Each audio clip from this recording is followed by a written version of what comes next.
Well, it is the third week of the LCS Summer Split with coverage brought to you by Alienware. We are just about halfway through the split. I'm joined right now by Palafox from NRG, who I just learned drives himself to the studio. Do you do that every day? No, I only did it today because I needed to grab something after. Okay. Yeah.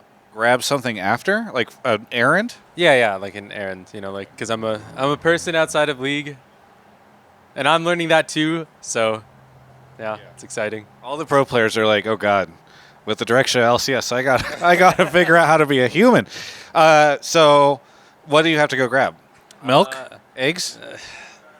Yeah. Private matter? No, I mean it's like something from my shower. Okay. I accidentally ripped it out, and then if you have a glass shower, how they have the ceiling thing on the bottom. Yeah. I was really bored, and I was like, I wonder what would happen if I just yoinked it. You mean? The seal. The seal that makes the water doesn't leak out, and then I was bored. I went, and then it just ripped off, and I was like, okay. So I don't know why I did it, but at the start of this interview, you were like, "I'm a person outside of League 2," and then it's just like flashback to standard pro player trying to be a human, and you're like, "What happens if I remove the sealant from the shower?" Yeah, real people do dumb things. Okay, that's true. Pro players maybe a little more than real people. Anyway, so you guys unfortunately lost that game to FlyQuest just now here on the second day. What's been going on with NRG? Because I think a lot of people had you guys higher in the power rankings. You lost some, then you won some, now you lost some. What's been going on? I mean, it's kind of hard to chalk up anything to these first couple of weeks, just because Riot kind of fucked the game with static, right? And literally everybody's trying to figure out what the meta is. You'll see a bunch of different regions prioritizing a lot of different things. So it's just nobody really knows what the best thing is. So then it's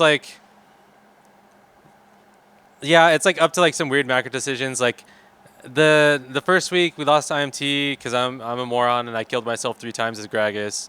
The very first game, I think our draft was a little bit bad, and then I also killed myself. But after, it literally felt like the second we threw one time, the game was over. And it was if one death does that and you have no ways to get back in the game, it's well, I don't know. So just don't die. Exactly. Just don't die a single time and you'll win. Yeah. But then it was we had the third game, we won that one. The game against TL, I think we were playing some team fights mechanically bad. I don't know, some confidence issues were happening to us that week. And I think you can see it the first 2 games that week or last week. We kind of were playing team fights a lot poorer than normal. And then the third game we're you know what? Let's just have a good time. Fight team fights well. Just have fun. Let's not hesitate, right? And then against C9, you kind of saw that. We didn't hesitate, just went in. We won every single fight. We stomped C9, right? And then even going into this week, yesterday, I forgot who we even played yesterday. Doesn't matter. Okay. I don't need the game by game situation. I'm more just curious what's been going on with you. Pretty much what I'm trying to demonstrate is upward swinging confidence. Even this game was pretty good. Yeah. We just had one shitty decision at Baron. All right. But it sounds like you're mostly blaming the meta.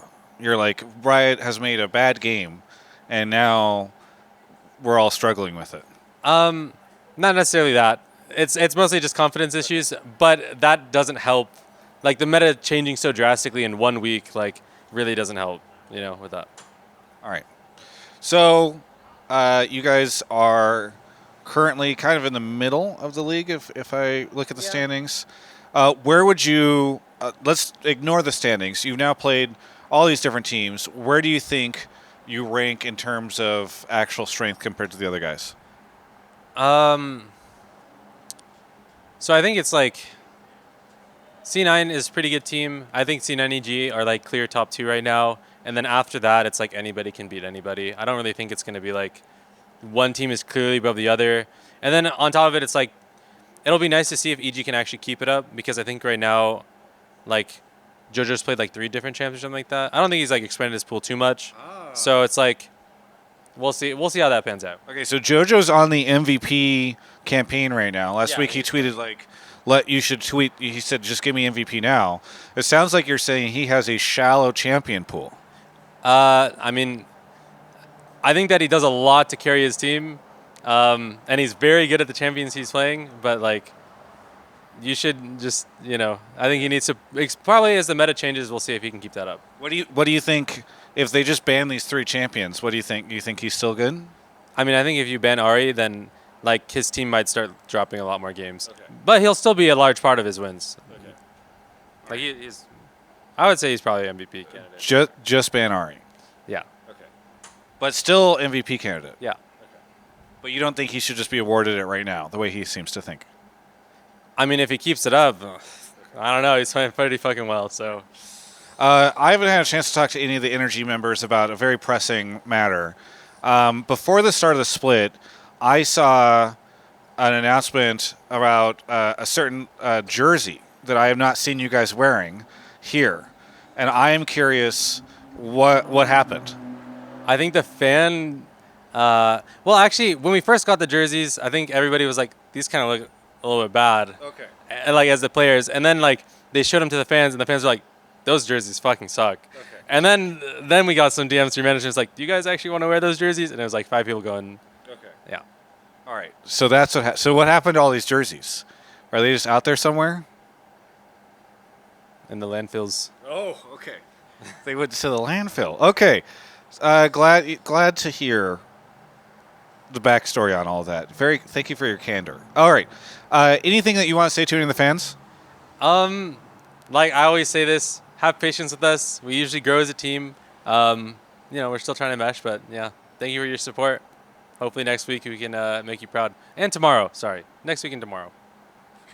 Not tomorrow. You have no plans to make them proud tomorrow. I want to win tomorrow. I hope we win tomorrow too, but stay with us. Thanks. Okay.